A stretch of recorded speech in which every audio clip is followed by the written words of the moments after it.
All right, let's go on a little adventure today. We're going to put on our virtual hiking boots and explore this rugged, mathematical landscape. And our goal? To find every single peak, valley, and mountain pass using nothing but the power of calculus. Let's dive in. So, picture this. You're looking at a huge, complex mountain range. But instead of seeing it with your eyes, it's just a function, a bunch of data on a computer. How would you even begin to tell that computer where the highest peaks and the lowest valleys are? It seems almost impossible, right? But the core idea is actually surprisingly simple. Okay, first things first. Before we go charging off, we need to be really clear about what we're searching for on this mathematical terrain. What exactly is a peak or a valley in the language of math? Well, it's pretty much exactly what your intuition tells you. A local maximum is just a peak, right? It's a point where you're standing higher than anyone else in your immediate area. No matter which direction you step, you're going down. And a local minimum? That's your valley, your basin, a spot that's lower than everything right around it. From there, every single direction is uphill. So what's the one thing that these two totally opposite spots, the highest high and the lowest low, have in common? Well, think about standing at the absolute summit of a peak, or right at the bottom of a bowl. For that one specific point, the ground right under your feet is perfectly level. It's not tilting up, it's not tilting down. And that is the crucial clue we need. So, to find these special flat spots across this entire massive landscape, we're going to need a tool. Let's call it our magic compass. In the world of math, this is called the gradient. The gradient is this incredible little vector. At any given point you're standing on our mathematical mountain, the gradient always points you in the direction of the steepest, most direct path uphill. It's like a compass that completely ignores north, south, east, and west. It just points straight up the mountain.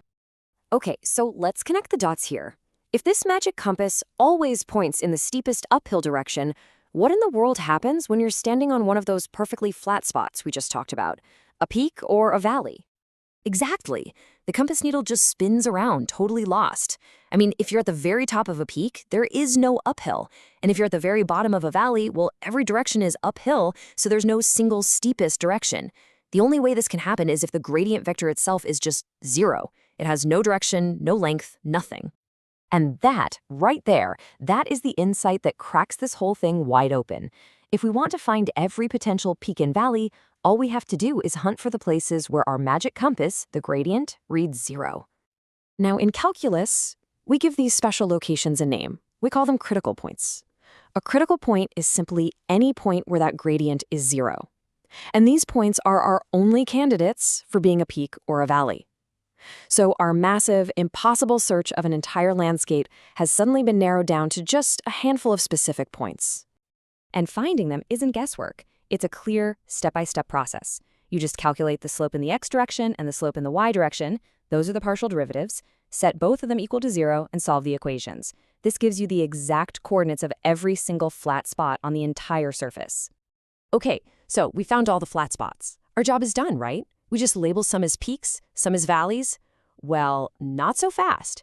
There's a little twist in our map. It turns out there's a third, kind of strange possibility.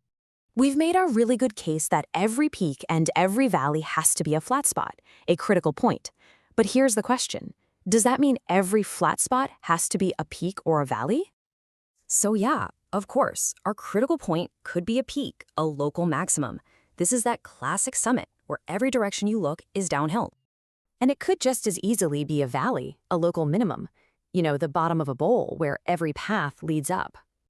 But now this is where it gets really interesting. There's a third option, a flat spot that is neither a peak nor a valley. Think of a mountain pass.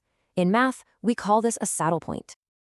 A saddle point is exactly what it sounds like. Picture yourself standing in the middle of a horse's saddle. The path in front of you and behind you goes up, but the terrain to your left and your right slopes down. You're on a flat spot for sure. It's a critical point, but it's this weird mix of up and down. It's a maximum from one direction and a minimum from another. So now, we've got our final challenge. We have a list of all these critical points, these flat spots. But how do we know which is a peak, which is a valley, and which is a pass?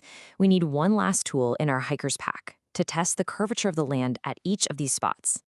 The tool we use is called the second derivative test, and really, it all boils down to calculating a single number for each critical point.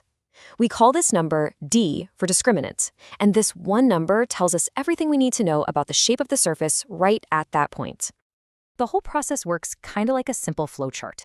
If your d value is positive, you know for sure it's a peak or a valley. You just have to check one other quick number to see if the surface is curving up, like a bowl, or curving down, like a dome. If d is negative, it's a slam dunk. You've found a saddle point. And if d happens to be 0, well, the test just gives up and says, I don't know, and we'd have to use other methods. So there you have it, our complete hiker's guide all in 3 steps. Step 1, use the gradient to find all the flat spots. Those are our critical points. Step 2, use the second derivative test to calculate that special number d to understand the curvature at each spot. And finally, step 3, use that simple table to classify each one as a peak, a valley, or a pass. And you know, this whole method goes way beyond just mapping imaginary mountains. This is the fundamental mathematics of optimization.